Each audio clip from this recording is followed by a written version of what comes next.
राजा दरबार में आए और सिपाहियों से उसी समय पंडित जी को खोजने भेजा कि उन पंडित जी को खोज के लाओ। ढूंढते ढूंढते राजा के जो सिपाही थे ढूंढते गए तो जाके देखा जंगल में एक पेड़ के नीचे पंडित जी बैठे कीर्तन कर रहे मस्ती मस्ती। पेड़ शिला जो है वो उसको उन्होंने सिर पे बांध रखा है और पेड़ की छाया में बैठे मस्ती मस्ती। बोले पंडित जी, बोले हाँ, बोले चलो कटे, बोले थान राजा जी, बोला अरे बोले मैं जाके आगो मेरे कन वो फूल हो वो दे दियो राजा ना राम राम कर दो। बोले भी फूल के ऊपर राड होगी क्यों हो?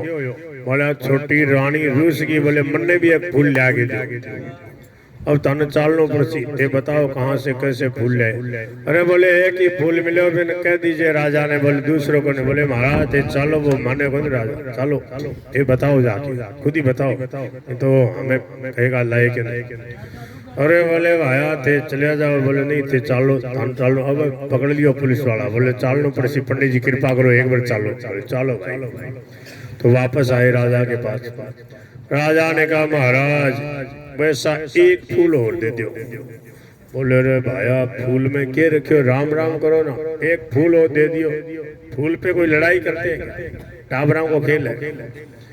बोले पंडित जी ये मैं मेरी तू तेरी यही तो माया है, इसमें टाबर के बूढ़े क्या, पैसे वाले क्या, पढ़े लिखे क्या, वकील क्या, डॉक्टर क्या, मंत्री क्या, सबकी बुद्धि भ्रमित कर रखी मोह ममता ने।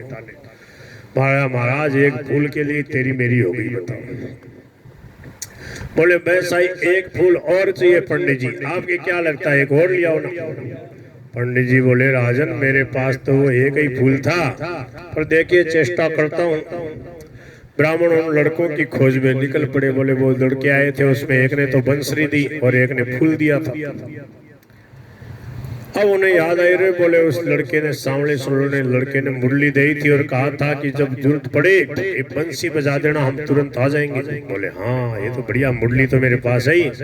अब पंडित जी ने मुरली बजाई और इस समय गौर श्याम जोड़ी प्रकट हो गई। बोले बोलो पंडित जी क्या बात है, कैसे याद किया? ब्राह्मण तो प्रभु कृष्ण बलराम की रूप माधुरी के पान में मतवाला सा हो गया। कुछ देर तक तो कुछ बोल नहीं पाया, देखता ही रहा। फिर बोले पंडित जी ने कहा भैया वैसा एक फूल और चाहिए। मैंने तुम्हारा दिया हुआ फूल राजा को दे दिया था, राजा ने वैसा ही एक फूल और मांगा है। क्यों? बोले उसकी छोटी रानी रूस गई। बोले बोलती मेरे को भी एक फूल दो। बड़ी रानी को दे दिया, मेरे को भी। गोरी बालक ने कहा फूल तो हमारे पास नहीं है। अरे बोले एक तो ला के दो भैया, ऐसे मत करो। बोले चलो हम तुम्हें एक ऐसी जगह ले जाएं जहां वैसे फूलों का बगीचा खिला हो। बोले हाँ अब गए हुई ना बात, चलो। बोले कि पंडित जी तुम आंख बंद करो। पंडित जी ने आंख मूंद ली। बच्चे उनका हाथ पकड़कर न मालूम किस रास्ते से बात की बात में कहाँ ले गए। अब एक जगह पहुंचकर ब्राह्मण से कहा आंख खोलो। पंडित जी ने आंख खोली, देखकर मुग्ध हो गए। बड़ा सुंदर स्थान है, चारों ओर सुंदर सुंदर वृक्ष लता आदि पुष्पों की मधुर सुगंध से सुशोभित है। पर आंख खोलते देखा टापर कट गया, वे कुंदी गया। वो दोनों चुपचाप तुरंत अंतर्धान हो गए। पंडित जी ने समझ लिया ये तो बड़े लीलाधारी है, ऐसी कौतुकी है। इतने नजदीक आए मैं पहचान नहीं पाया, अरे कृष्ण बलराम ही थे इसका मतलब। चारों ओर सुंदर सुंदर वृक्ष लता आदि पुष्पों के मधुर गंध से सुशोभित है वह स्थान।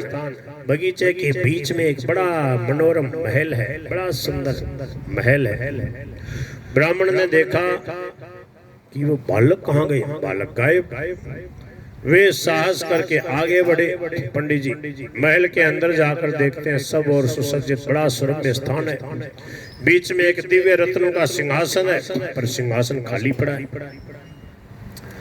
पंडित जी ने उस स्थान को मंदिर समझ के प्रणाम किया। बोले भाई मंदिर जैसो लागे, पर ठाकुर जी कटे हैं, कुछ नहीं है। और वो टावर भी कहाँ गए, वो कृष्ण बलराम जैसे दिख रहे थे वो भी नहीं है। तो पंडित जी ने सोचा कि ये कोई ठाकुर जी का स्थान है, कोई मंदिर ही है, ठाकुर जी कहीं गए होंगे भक्तों को दर्शन देने, क्या बात है। फिर ठाकुर जी यहाँ विराजते होंगे, सिंहासन है तो ठाकुर जी भी, चलो प्रणाम कर लूं, यहाँ ठाकुर जी विराजते हैं, मंदिर ही है ठाकुर जी का, ऐसा समझ लूं।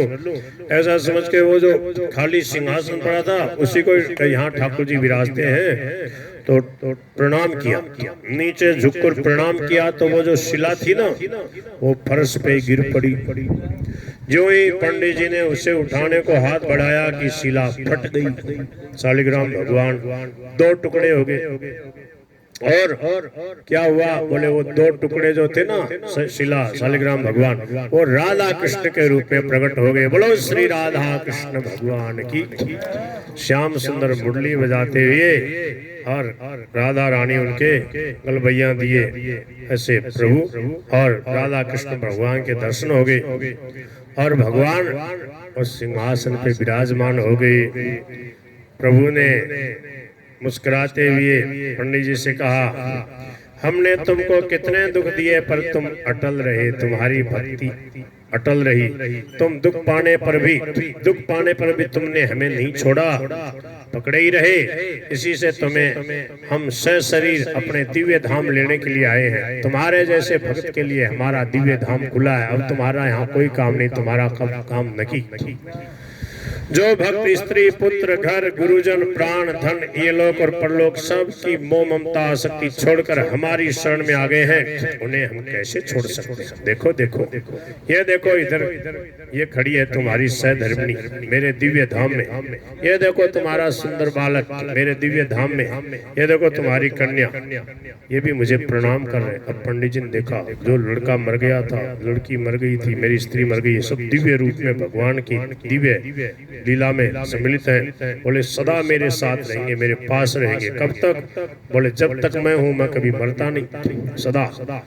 यहाँ स्थिति प्रलय जितनी संसार में होती है, भगवान के दिव्य धाम में सदा अटल आनंद है, परम आनंद है, सदा अजर अमर दिव्य जीवन भक्तों को मिलता है। वह दिव्य धाम हम सबको अवश्य मिलेगा। अभी से ऐसा अनुभव करो, हम भगवान के दरबार में रहते हैं, हम जो भी शुभ काम करते हैं भगवान का ही काम करते हैं, सात्विक जो भी पाते हैं प्रभु का ही प्रसाद पाते हैं, प्रभु के दिए प्रसाद से तन मन धन से प्रभु के जनों की सेवा करते हैं। हम सदा प्रभु के हैं, प्रभु हमारे हैं। कभी भी हमारा शरीर छूट जाए हम सीधे वहीं जाएंगे जहाँ ध्रुव प्रहलाद मीराबाई तुलसीदास जी प्रभु को रिझा रहे हैं, सदा प्रभु के धाम में आनंद ले रहे हैं। वहीं पर हमारा पक्का रिजर्वेशन हो गया, आज जाए या 150 साल वर्षों के बाद जाए। समझ में आ रही है क्या? पक्का रिजर्वेशन हो गया। ये मत सोचना बाबा जी हमें मारेगा क्या, कोई नहीं जाने वाला समय से पहले। पर जब जाएंगे वहीं सदा सदा के लिए भगवान राधा कृष्ण के दर्शन करते रहेंगे, उनके पद गाते रहेंगे, उनकी लीला माधुरी के दर्शन करेंगे। भगवान श्री कृष्ण जब प्रकट होंगे उनके साथ ग्वाल बाल या गोपियों के रूप में भले ही आ जाए, समझ गए। और वैसे नहीं आएंगे जन्म मरण के चक्कर में जेल खाने में जैसे कैदी जाते हैं वैसे नहीं जाएंगे। जेल खाने में राजा भी जाता है, कलेक्टर भी जाता है, संत भी जाते हैं सत्संग कराने, वैसे आना होगा अगर आना होगा तो, वैसे नहीं। माया में आबद्ध जीव के रूप में अब हमारा जन्म मरण सदा के लिए मिट गया। प्रभु की ऐसी कृपा होगी, ऐसा अनुभव करे। स्वामी जी कहते थे कि हमारा राज्य दूसरा है, हम दिव्य प्रभु के दिव्य राज्य में प्रभु की छत्र छाया में आ गए, हमारा जीवन धन्य हो गया। अब हम अमर भये न मरेंगे, अब हम सोए पांव पसार। बोल गिरधर गोपाल की। तो देखा कि मेरा बेटा मेरी स्त्री और मेरी कन्या मुझे प्रणाम कर रहे हैं, प्रभु को प्रणाम कर रहे हैं। प्रभु ने कहा तुम सबको मेरी प्राप्ति हो गई, तुम्हारी एक की दृढ़ता से सारा परिवार मुक्त हो गया। बोल गिरधर गोपाल की। तो ये है दृढ़ निश्चय पूर्वक भजन करने की महिमा। दिव्य स्वरूप में पूरा परिवार भगवान की दिव्य सेवा में विराजमान है। कृष्ण कन्हैयो नंद जीरो लालो, बंसी बजावे मारो बालो रे।